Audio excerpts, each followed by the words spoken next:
fuck for Bane-Blade. All my homies hate for Bane-Blade. I would rather be castrated by a rusty knife with no anesthetics than build a magnetised Fizz model again. To whoever designed for Bane-Blade, I want you to know that you are at the top of my grudge book. Your model has made me go through all 5 stages of grief. And so, I'd like to kindly share with you the issues I've encountered whilst building for Bane-of-My-Existence-Blade.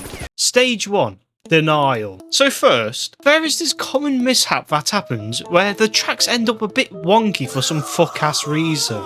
Luckily, I'd managed to hear about this issue for a magnetising video, after I'd already put the sides together. My initial thought was something along the lines of, oh my god, what is this rope doing around my neck? However, you won't really notice it when it's on the board, which means I could let it slide. Stage 2. Anger.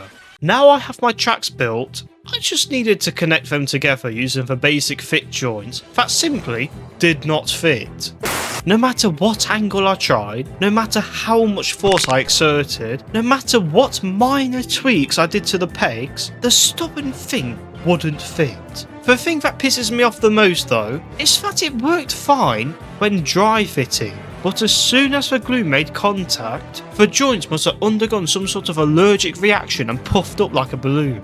But hey, it's nothing that cutting off all the pegs and solely relying on some cheap ass B&M glue that I had to ask my parents to buy for me as I'm underage, and apparently there must have been some sort of glue huffing epidemic since I got the most disgusted look when I tried to buy a £3 pack of glue. Ah yes. I didn't realise I looked like a potential nitty who was about to down a 5-pack of glue as soon as he exits the building. My bad. If I wanted to do some sort of drug, I'd faint, because apparently it's a lot easier to get a hold of that than it is to get hold of bloody glue. That's not me promoting fakes, by the way. Opens bad, okay? So anyway, I stabbed it out of frustration and moved on. Stage 3. Bargaining. I was begging for that was the end of it. No more, I said, as I saw each itty bitty accessory had to be manually attached.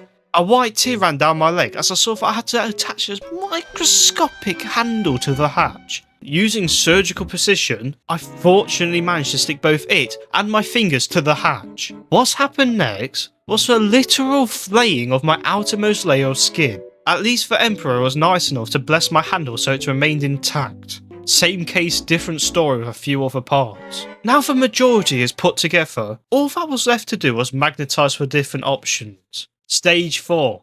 Depression. I'm so absolutely crap at magnetising. It's never flush, never neat, and rarely even that good of a connection. Although this will save me literal hundreds by allowing me to properly change versions without proxying, I don't think I'll ever put myself through the ball ache that was magnetising the Bane-Blade.